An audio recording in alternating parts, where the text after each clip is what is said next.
Netherlands. My name is Andrew and I'm going to be demonstrating how the audio interface works. As you can see, there's lots of different kinds, different sizes, makes and models. We're going to be using this one for demonstration purposes. This is the ESI U22 XT. It will serve us well. Hope this video is helpful to you. I'm going to show you how to plug it in, how it functions, all the different functionality, including maybe one or two things you didn't know about. Alright, let's start by having a closer look at this, at all the switches and buttons and jacks, and then we'll plug it into the PC and see how it works on the software side of things. We'll start on the back, specifically on the right hand side. This is a USB out. This is how we connect our interface to our PC. It's a data connection, but it's also how we power our interface. So if you ever put this on stage, when you use it for a live performance, you're going to have a laptop or a PC or something to power this. But we'll talk more about that at the end of the video. Then you've got your two outputs here, your main monitor outs, left and right. I've got a speaker over there, which we will plug into this in a minute. Then we've got our two RCA inputs. This is for high-end radios. It's basically what you find on the back of your TV. Audio-visual connections before HDMI was the thing. It used to be yellow, red, and white, so it still is yellow, red, and white, but yellow is visual and we don't need visual, so you just got yellow and red, white and red. And in this selector, it really just toggles between whether we're using the back end inputs, those two, or on the front, which is the next thing to look at. As you can see, this interface is a two-channel interface.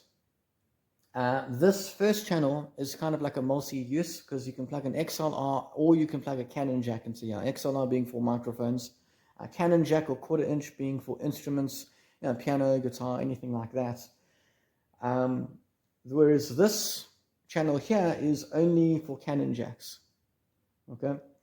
Then we have our volumes. Both channels have a gain.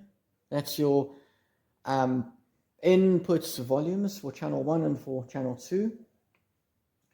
This plus 48 is for if you happen to have a condenser mic. I don't know if you can see very clearly there. It says plus 48. This is for a condenser mic if you happen to have one. Only use it for a condenser mic. We don't want to damage anything. This is a selector switch to tell us whether we're using all the way left, a microphone channel, all the way right, high Z channel, which is your instruments, or we can activate both. This is your main output volume, your master volume.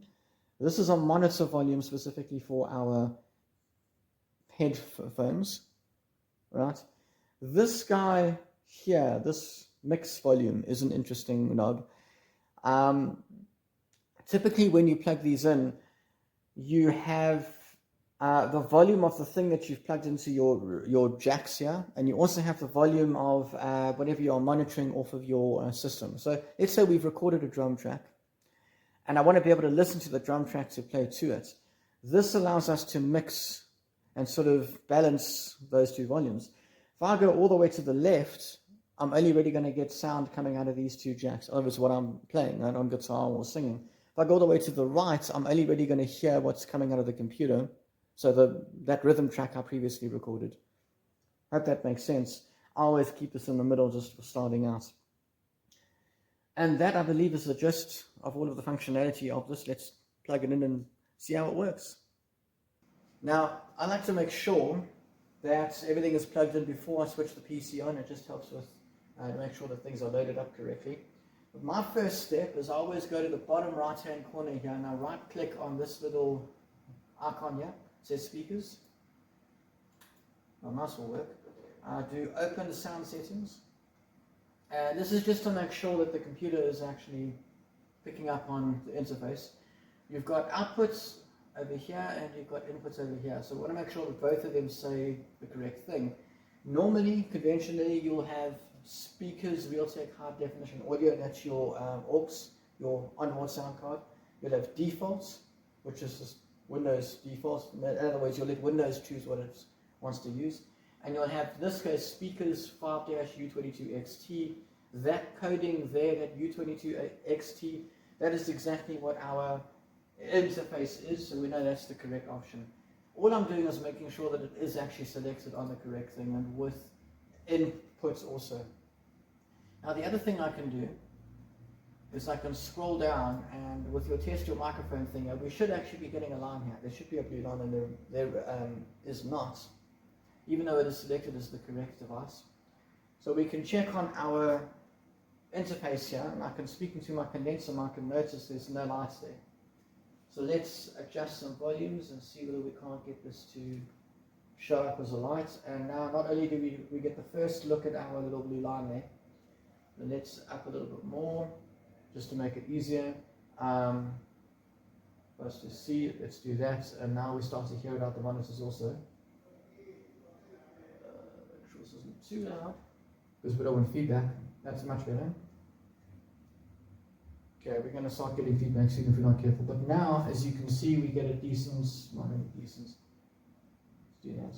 Now, as you can see, we're just on the verge of feedback. But the point is, we have a blue line now. If I talk there, then you can see the blue line a lot better and hear it. So the point is, now we know from a hardware point of view that Windows is picking up the device. Now we can go into our software. Close that.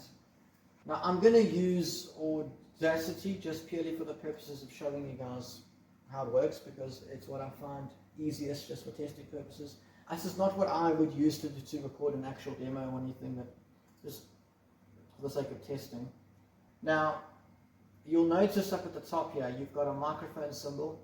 That's for our line in, or our mic in, that's our inputs, and you can select and make sure that it's got the right thing selected. Our output here is incorrect, we'll select it to that. With Audacity you get MME, you get Windows Direct Sound, and you get Wasapi. Those are just different codecs, if I'm not mistaken. We want MME. And we can literally, with Audacity, we can hit record, and I can start talking into the microphone and we already get a signal. It's not a very big signal, but you get my points. And then if I play it back, I don't know whether you'll hear this, but I can start talking into the microphone and you already get a signal. It's not a very big signal, but you get my points. So that signal is very, it's too much gain. There's a ton of reverb because of the shop. Unfortunately, it's unwanted reverb. It's not a very clear sound. But it explains pretty much how this thing works. Most doors are going to give you the option of picking which channel you want to use. They're going to give you the option of choosing the correct device. You might have more than one USB device connected into here. That's why you have options. Could have a keyboard or something. But that just gives you an idea of how, from a software point of view. I want to just answer a few frequently asked questions that I get in the shop quite a lot, so we'll cut to that in just a moment. Alright, so let's answer a couple of questions that we get in the shop quite a lot. There's one type of question, well, I can answer a whole lot of questions by explaining just how these two channels actually work, mono versus stereo. These two channels, the way that your PC will see them is either as one stereo channel or as two mono channels. Right? Just to be clear about that, this is not a stereo channel and a stereo channel. That's not how it works. If you want to do stereo, what will happen is the PC will combine both of those channels into one channel. So if you wanted two stereo channels, you'd have to record them and then split each channel into two stereo channels. I hope that makes sense. That's important to understand when you start recording with like a keyboard and stuff. Which, by the way, you could plug a keyboard into here by having your left into there and your right into there. But I'll say it again, this is either, those two channels are either going to be one stereo channel or it's going to be two mono channels. Keep that in mind. The other question I get is, can you plug a mixer into this? The answer is yes, technically. But almost all modern mixers these days have a USB out on them. So when you plug your mixer directly into your PC, you're kind of using your mixer as an interface anyway. So part of me is like, what's the point of going through this? But if you are going to go through it, because you feel comfortable using this, just make sure that your mixer volumes are down quite a lot, because you're now, well, you're kind of amping the signal twice. right? So you're going to want to make sure that your mixer volumes are very low so that you don't get feedback and distortion and a lot of unwanted noise. But you can technically do it. And then the third question is, can you use this thing on stage? Yes, you can. Actually, very useful for that. Look, there are better, cheaper methods. But let's say you happen to own one of these, but you don't have the money to buy a proper like little mini mixer. You can use this because there's two separate channels, and then you would just output from those two jacks into your PA system. For example, just to throw out a wild example, you've got a clarinet, which if you're playing clarinet, you'll know you mic up with two mics, right? One on the bell and one where your fingers are. You can now plug them into two separate channels, and because you've got two different volumes, you can mix that and then send one signal out into your PA system. So yes, theoretically, technically, you can use this on stage if you really want to. Not the ideal way to go, but it works. It'll get the job done. Folks, if you have any questions about everything we've discussed in this video, feel free to ask them down below. If there's anything that you feel I didn't explain clearly enough, you're more than welcome to point it out. If there's any other devices you'd like me to test out, so microphones, interfaces, speakers, mixers, anything like that, if I have it in stock, I'll be able to make a video of it for you. If there are any doors that you would like me to demonstrate this thing on for you, right? Maybe you use Pro Tools, Studio One, Fruit Loops, whatever it is, let me know. I can make a video specifically for that door. The whole point of this channel is to make instructional videos to show you guys how this stuff works. And if you saw anything on the video you might like to buy, feel free to contact one of our salespeople at Marshall Music Midlands. We'll be happy to help you out. Thank you for watching, and I'll see you in the next one.